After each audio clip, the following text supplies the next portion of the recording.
Hola, buenos días. Vamos a dar comienzo a este tiempo de meditar en la palabra. Vamos a hacerlo leyendo Hechos, capítulo 13, versículos del 13 al 52. He titulado este sermón, este mensaje, el primer viaje, la misión a Galacia. Hechos, capítulo 13, del 13 al 52. Dice así la palabra de Dios. Habiendo zarpado de Pafos, Pablo y sus compañeros arribaron a Perge y Panfilia, pero Juan, apartándose de ellos, volvió a Jerusalén. Ellos, pasando a Perge, llegaron a Antioquía de Siria y entraron en la sinagoga un día de reposo y se sentaron. Y después de la lectura de la ley y de los profetas, los principales de la sinagoga mandaron a decirles: varones, hermanos, si tenéis alguna palabra de exhortación para el pueblo, hablad. Entonces Pablo, levantándose, hecha señal de silencio con la mano, dijo: varones israelitas, y los que teméis a Dios, oíd. El Dios de este pueblo de Israel escogió a nuestros padres y enalteció al pueblo, siendo ellos extranjeros en tierra de Egipto, y con brazo levantado los sacó de ella. Y por un tiempo como de 40 años los soportó en el desierto, y habiendo destruido 7 naciones en la tierra de Canaán, les dio en herencia su territorio. Después, como por 450 años, les dio jueces hasta el profeta Samuel. Luego pidieron rey y les dio a Saúl, hijo de Cis, varón de la tribu de Benjamín, por 40 años. Quitado este, les levantó por rey a David, de quien dio también testimonio diciendo: he hallado a David, hijo de Isaí, varón conforme a mi corazón, quien hará todo lo que yo quiero. De la descendencia de este, conforme a la promesa de Dios, levantó a Jesús por Salvador de Israel. Antes de su venida predicó Juan el bautismo de arrepentimiento a todo el pueblo de Israel. Mas cuando Juan terminaba su carrera, dijo: ¿quién pensáis que soy? ¿No soy yo él? Mas he aquí viene, no soy yo él, mas he aquí viene tras de mí uno de quien no soy digno de desatar el calzado de sus pies. Varones hermanos, hijos del linaje de Abraham, y los que entre vosotros teméis a Dios, a vosotros es enviada la palabra de esta salvación. Porque los habitantes de Jerusalén y sus gobernantes, no conociendo a Jesús ni las palabras de los profetas que se leen todos los días de reposo, las cumplieron al condenarle. Sin hallar en él causa digna de muerte, pidieron a Pilato que se le matase, y habiendo cumplido todas las cosas que de él estaban escritas, quitándolo del madero, lo pusieron en el sepulcro. Mas Dios le levantó de los muertos, y él se apareció durante muchos días a los que habían subido juntamente con él de Galilea a Jerusalén, los cuales ahora son sus testigos ante el pueblo. Y nosotros también os anunciamos el evangelio de aquella promesa hecha a nuestros padres, la cual Dios ha cumplido a los hijos de ellos, a nosotros resucitándolo a Jesús, como está escrito también en el Salmo 2: mi hijo eres tú, yo te he engendrado hoy. Y en cuanto a que le levantó de los muertos para nunca más ver la corrupción, lo dijo así: os daré las misericordias fieles de David. Por eso dice también otro salmo: no permitirás que tu santo vea corrupción. Porque a la verdad David, habiendo servido a su propia generación, según la voluntad de Dios, durmió y fue reunido con sus padres y vio corrupción. Mas aquel a quien Dios levantó no vio corrupción. Sabed pues esto, varones hermanos, que por medio de él se os anuncia perdón de pecados, y que de todo aquello de que por la ley de Moisés no pudisteis ser justificados, en él es justificado todo aquel que cree. Mirad pues que no venga sobre vosotros lo que está dicho en los profetas: mirad, oh menospreciadores, y asombraos y pereced, porque yo hago una obra en vuestros días, obra que no creéis si alguien os la contare. Cuando salieron ellos de la sinagoga de los judíos, los gentiles le rogaron que el siguiente día de reposo les hablase de estas cosas. Y despedida la congregación, muchos de los judíos, de los prosélitos piadosos, siguieron a Pablo y a Bernabé, a quienes hablándoles les persuadían de que perseverasen en la gracia de Dios. El siguiente día de reposo se juntó casi toda la ciudad para oír la palabra de Dios, pero viendo los judíos la muchedumbre, se llenaron de celos y rebatían lo que Pablo decía, contradiciéndolo y blasfemando. Entonces Pablo y Bernabé, hablando con denuedo, dijeron: a vosotros, a la verdad, era necesario que se os hablase primero la palabra de Dios.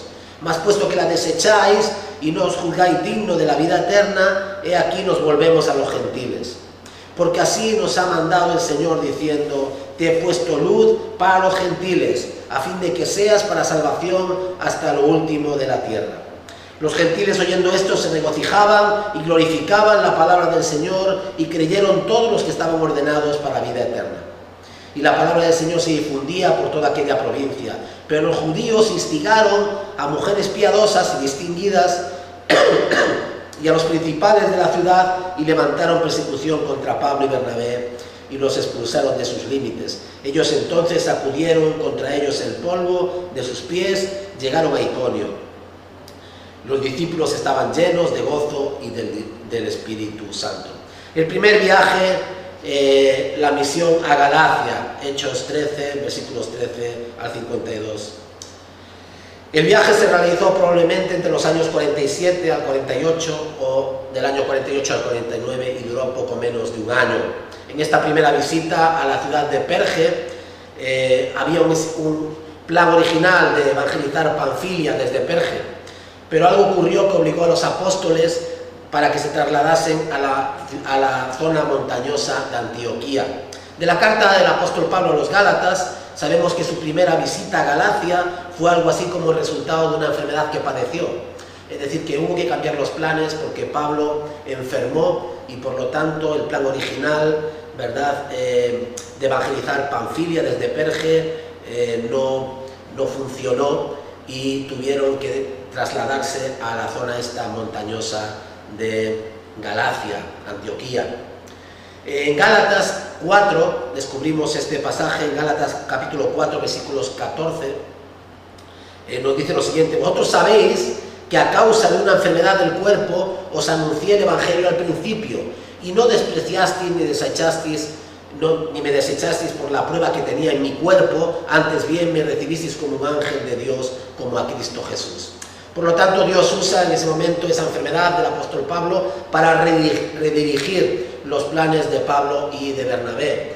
No hacemos, gracias a Dios, siempre lo que queremos, sino cuando estamos en manos de Dios, cuando estamos siendo guiados por su Espíritu, cuando Dios obra en nuestras vidas y cumple sus propósitos en nosotros, los cambia a veces para efectivamente cumplir su propósito en nosotros y sus propósitos a través de nosotros. Esto es lo que vemos en el apóstol Pablo, en esta redirigirle hacia Antioquía de Siria. Sir Walter Ramsey, este estudioso de la Biblia, inglés, británico, nos dice que el súbito cambio de planes del apóstol Pablo cree que tiene que ver con esto, con esta enfermedad, y que fue una enfermedad que sufrió un ataque de fiebres palúdicas, ¿no?, de estas fiebres, y el apóstol Pablo tuvo que cambiar entonces de dirección en la misión. Lucas no da explicaciones para el repentino abandono de Marcos, es otra cosa que encontramos en este pasaje, ¿no?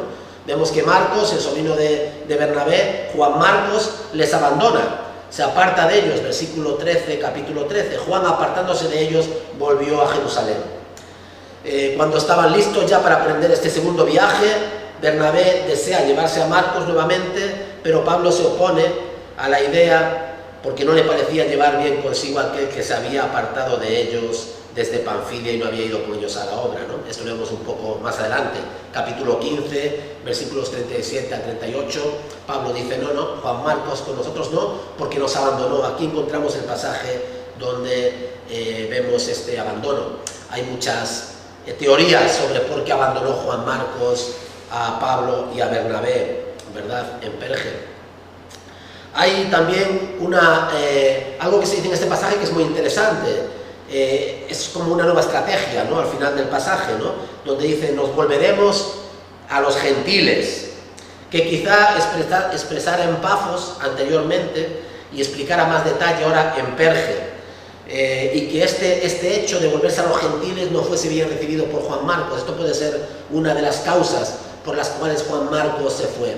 Era joven y esta idea de dejar ya a un lado a los judíos, ¿verdad?, para volcarse ya y enfocarse completamente en la misión a los gentiles, podría haber creado un rechazo en Juan Marcos. Otros dicen que fue la falta de éxito en este primer viaje misionero. No habían visto demasiadas cosas y quizá los jóvenes pues siempre se entusiasman, quieren ver grandes cosas, ¿verdad? Un obrar de Dios especial, pero en cambio es una misión, un primer viaje misionero sin demasiado éxito. Puede ser una de las dos cosas, puede ser volverse de la misión, reenfocarse, reorientarse de Pablo con respecto a la misión a los gentiles, dejando ya a una parte de los judíos, o puede ser esta falta de resultados la que desanimase a Juan Marcos, pero la verdad es que Juan Marcos abandona a Bernabé y a Pablo y se vuelve a Jerusalén. Por lo tanto, ahí vemos esta primera deserción. En Antioquía contemplamos el sermón, ¿no? El sermón de Pablo en Antioquía que hemos leído en el pasaje. Y es curioso, ¿no? Porque como hasta este momento el apóstol Pablo visita la ciudad y visita la sinagoga. Y se nos dice que la sinagoga, después de hacer lo que se hacía en la sinagoga, leer el Antiguo Testamento, etcétera, ¿no? Pues le invitan a hablar, ¿no? Se levanta y él predica en la sinagoga. En aquellos tiempos y hasta el día de hoy, un rabino que visitaba una sinagoga era siempre bien recibido y se le animaba a que diese un sermón en la sinagoga. Había allí en Antioquía, una Antioquía de Siria, es diferente a la Antioquía de donde ellos vienen, ¿no? La Antioquía donde la iglesia les envía a la misión, es otra Antioquía, en Galacia. Había allí una comunidad muy grande judía. ¿Y cómo sabían allí que Pablo era un rabino, que era un maestro? Bueno, posiblemente por su vestimenta, la forma en la que vistiese Pablo, o quizá porque Pablo se había identificado como un rabino, como un maestro de la ley cuando entró en la ciudad por primera vez. El sermón de Pablo es un sermón que presenta una extensión, es grande, es un sermón completo, y encontramos interesantes similitudes, cosas que se parecen y diferencias entre este sermón y el sermón de Pedro, el primer sermón de Pedro en Pentecostés. Primero lo que vemos en este sermón que hemos leído es que bosqueja la historia de Israel como pueblo escogido. Como ¿verdad? Históricamente bosqueja los hechos más importantes de Israel como pueblo escogido. En Egipto, en el desierto, en Canaán, versículos 17 al 19, menciona a los reyes, destacando sobre ellos a David, habla de Saúl, después habla de David también, versículos 20 al 22, y después nos dice que como descendiente, que David vio corrupción, que fue enterrado con sus padres, etc. Por lo tanto, las profecías mesiánicas que se nos mencionan en este sermón tienen que ver no con David, sino con un descendiente de David, con el Mesías, el que había de venir, el Señor Jesucristo. Versículo 22. Jesús, descendiente de David, a quien Dios envía a Israel como Salvador. Entonces vemos que el sermón es cristocéntrico. El sermón apunta a Cristo como cumplimiento de las profecías del Antiguo Testamento. Ya hemos dicho en varias ocasiones que el Evangelio tiene que ver con Jesús de Nazaret, no con otras doctrinas, no con otras verdades, no con otros contenidos de la Biblia, sino con Cristo Jesús como centro de la Escritura, como corazón del mensaje del Evangelio. Es lo que hace Pablo, explica el Antiguo Testamento para llevar a su audiencia, ¿verdad?, a Cristo Jesús, a Jesús de Nazaret como cumplimiento de la profecía del Antiguo Testamento. Finalmente, al acabar el mensaje, Pablo aplica el mensaje a sus oyentes y le dice: sabed pues esto, varones hermanos, que por medio de él, por medio de Jesús de Nazaret, se os anuncia el perdón de los pecados. Por lo tanto, como resumen, como conclusión de ese sermón, la conclusión es que no hay salvación fuera de la obra, de la persona de Cristo Jesús. Jesús de Nazaret, el que fue crucificado, el que fue sepultado, el que fue resucitado el tercer día, el que ahora mora y está sentado a la diestra de Dios el Padre, el que Dios ha hecho juez de todos, Señor de todos, juez de vivos y muertos. Ese es en el único en el cual podéis hallar perdón de los pecados, ¿verdad? Ese es el mensaje del Evangelio. Se reduce a esta verdad, ¿verdad?, a esa verdad que solamente en Cristo se puede hallar la salvación.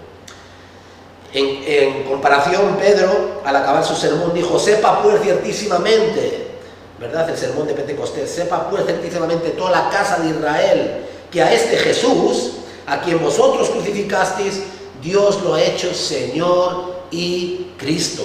Por lo tanto, ambos sermones tienen como objetivo presentar al Señor, como Cristo, Mesías y Salvador. La única esperanza de judíos, la única esperanza de gentiles. En su reacción al sermón de Pedro, la audiencia en Pentecostés preguntó: ¿qué haremos? ¿Qué haremos? ¿Verdad? Qué maravilloso es que hayan entendido el mensaje y respondido: ¿qué tenemos que hacer? ¿Qué haremos? Esa debería ser nuestra respuesta ante cualquier sermón, ante cualquier mensaje. Y ahora, después de oír la palabra de Dios, ¿qué puedo hacer yo? ¿Qué debo hacer yo? Y Pedro les dijo: arrepentíos y bautizaos para perdón de los pecados. Si creéis, arrepentíos y bautizaos para perdón de los pecados. Hechos capítulo 2, versículo 38. Pero en el sermón de Pablo encontramos algo que debe ser enfatizado de forma especial. Algo que es diferente al sermón de Pedro, ¿verdad? Pero que después Pedro más adelante también repite y enfatiza. ¿Qué es esto que debe ser enfatizado en este sermón diferente de Pablo, diferente al primer sermón de Pedro en Pentecostés? Es este versículo 39. Y que de todo aquello de que por la ley de Moisés no pudisteis ser justificados, en él, en Jesús, es justificado todo aquel que en él cree. Y aquí es un mensaje de la justificación por la fe. La justificación por la fe es el gran fundamento de la iglesia protestante, de la iglesia evangélica, de la iglesia bíblica, ¿verdad? La justificación por la fe. Nadie puede ser perdonado, nadie puede ser justificado por sus buenas obras.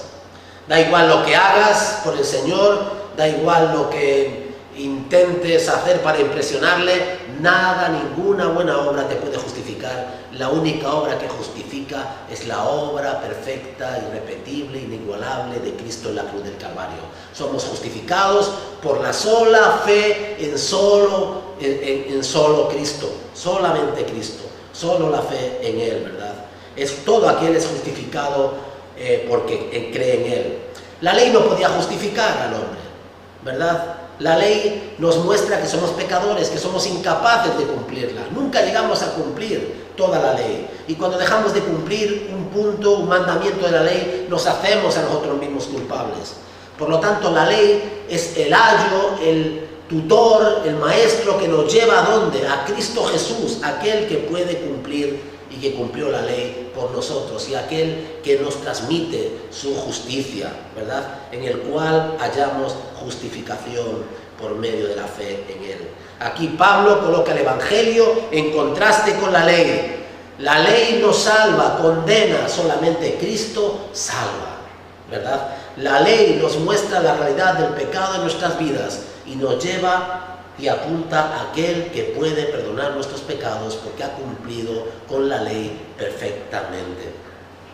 Pedro afirma con contundencia la misma verdad un poco más adelante en el Concilio de Jerusalén, en el capítulo 15, ¿verdad? Ahora pues, dice Pedro, ¿por qué tentáis a Dios? ¿Por qué tentáis a Dios poniendo sobre la cerviz de los discípulos gentiles un yugo que ni nuestros padres ni nosotros hemos podido llevar, el yugo de la ley? Antes creemos que por la gracia del Señor Jesús seremos salvos, de igual modo que ellos. Por lo tanto, la justificación por la fe es la piedra angular en la cual la iglesia se mantiene o cae. Somos salvos por gracia.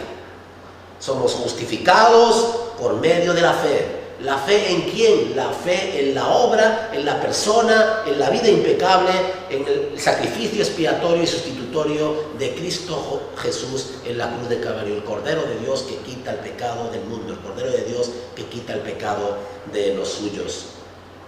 En donde la ley fracasa, donde la ley no llega, Jesús perfecciona la obra redentora. ¿Cuál es la reacción ante el sermón de Pablo, de esa audiencia? Conforme a que los apóstoles salían de la sinagoga, los gentiles le rogaron que el siguiente día de reposo les hablara de estas cosas de nuevo. Y le dijeron, háblanos más, predícanos de nuevo, explícanos esto de la justificación por la fe. Explícanos de cómo Jesús vino a ser el Mesías, ¿verdad? El escogido de Dios, el ungido de Dios. Es más, muchos de los judíos y de los prosélitos piadosos siguieron a Pablo y Bernabé. Y los apóstoles les persuadían de que perseverasen en la gracia de Dios. Capítulo 13, versículo 43.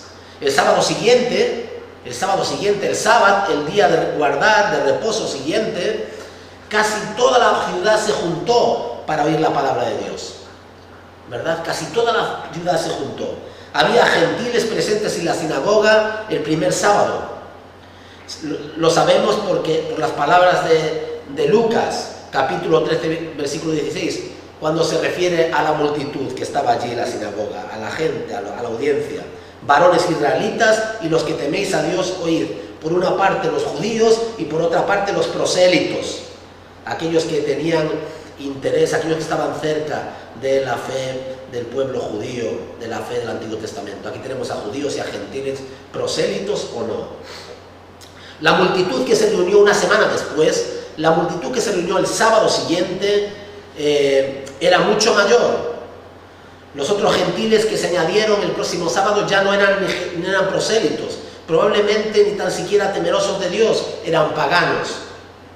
Y encontramos el siguiente sermón, el siguiente sábado, a una multitud, casi toda la ciudad allí, y ya no solamente judíos y prosélitos piadosos, sino también paganos, gente de toda clase, que había venido a escuchar el mensaje del Evangelio. Y vemos la reacción de los judíos de la sinagoga, se llenaron de celos. 13:45, se llenaron de celos. Seguía esa mentalidad exclusivista de que la gracia, la salvación, ¿verdad? La salvación era exclusivamente para Israel y para todos aquellos que se hiciesen israelitas, para los judíos y para todos aquellos que se convirtiesen al judaísmo, ¿verdad? Se llenaron de celos al ver el éxito del ministerio de Pablo y de Bernabé ese segundo sábado, ese segundo día de reposo.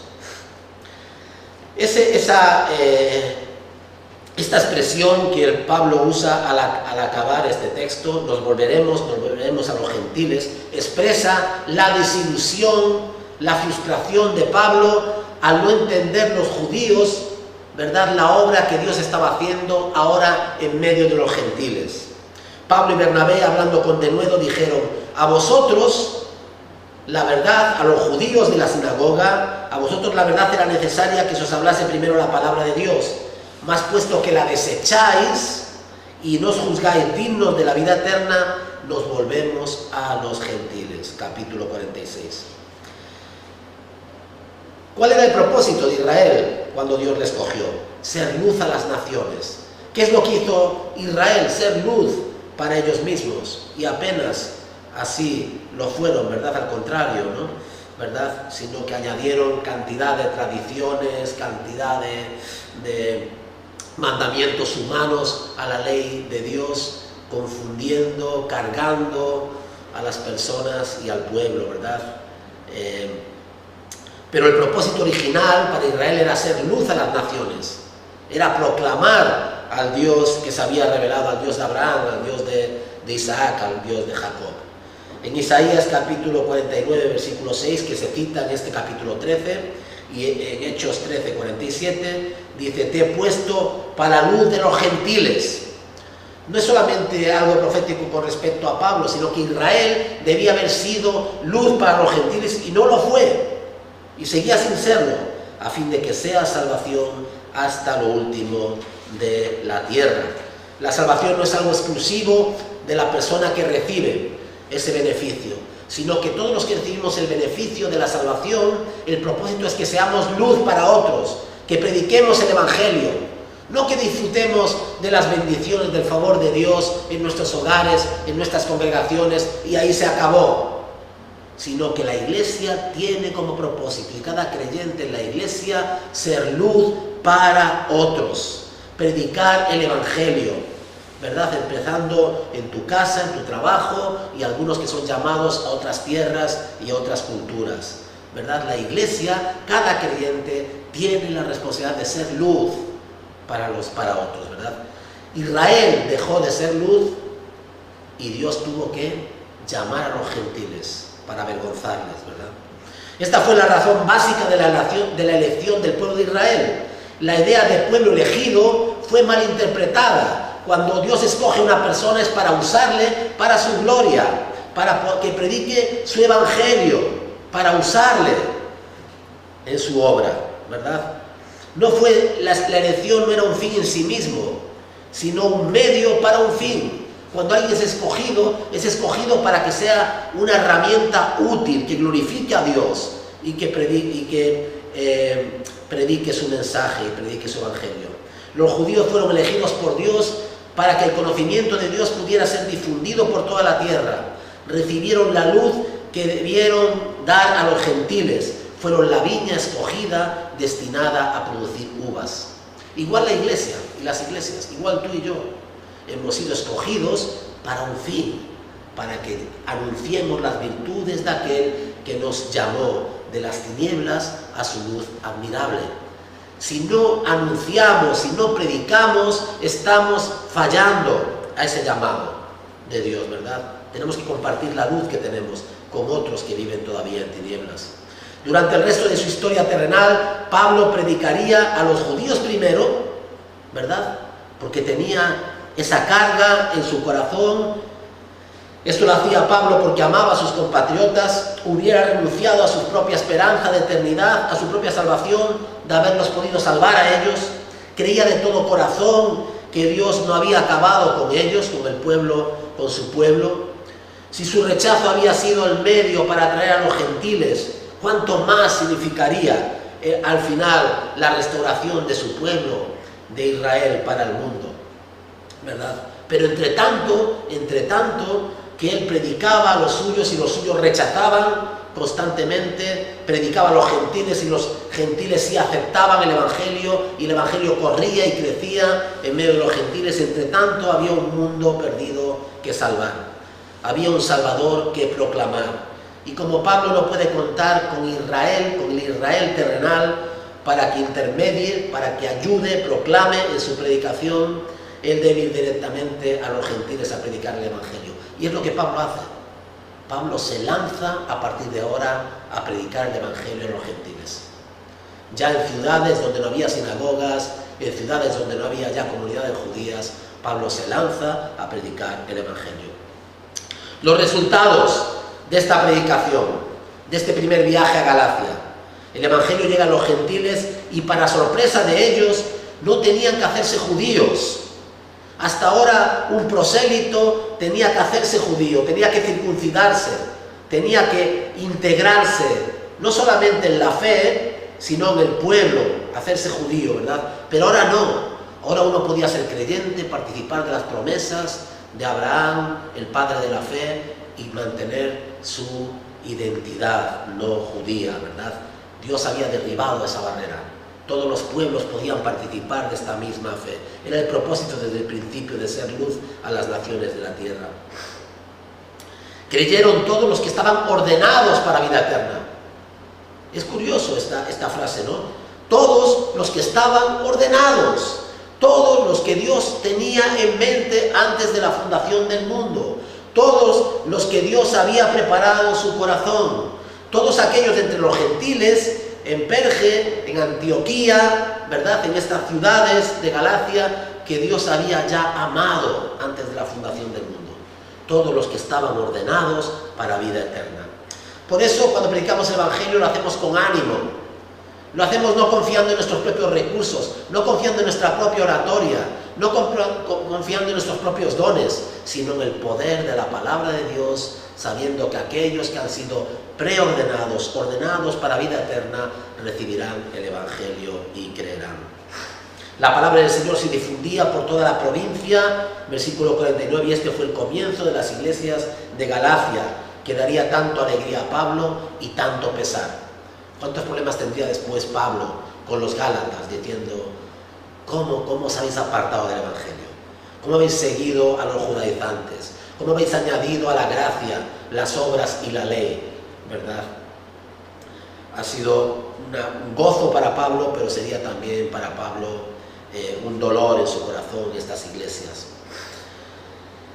Los judíos instigaron cada vez que se predica el Evangelio, lo he dicho en varias ocasiones, cada vez que estamos predicando el Evangelio, cada vez que estamos involucrados en la obra de Dios, se levanta la oposición. Siempre sucede así.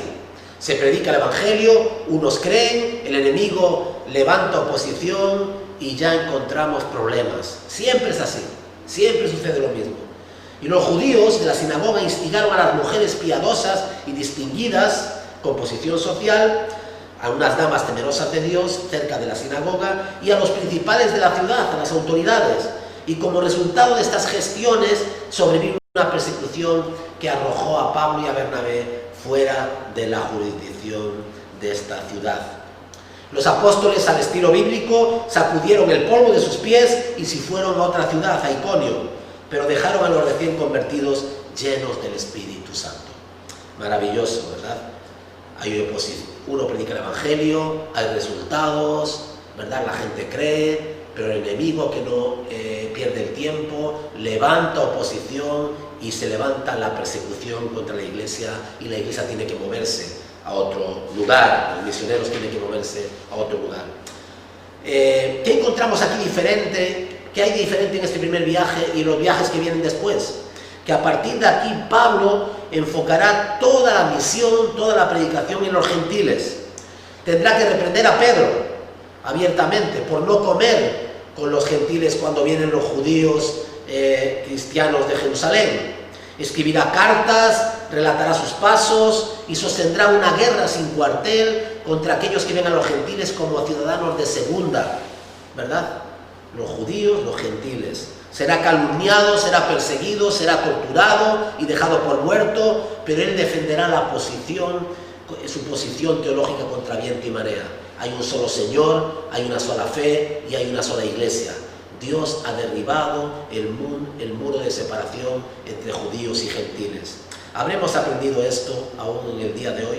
¿Habremos aprendido que vale la pena militar en esta causa del Evangelio, predicar esta causa del Evangelio? ¿Habremos aprendido de que lo importante que es la doctrina de la justificación por la fe?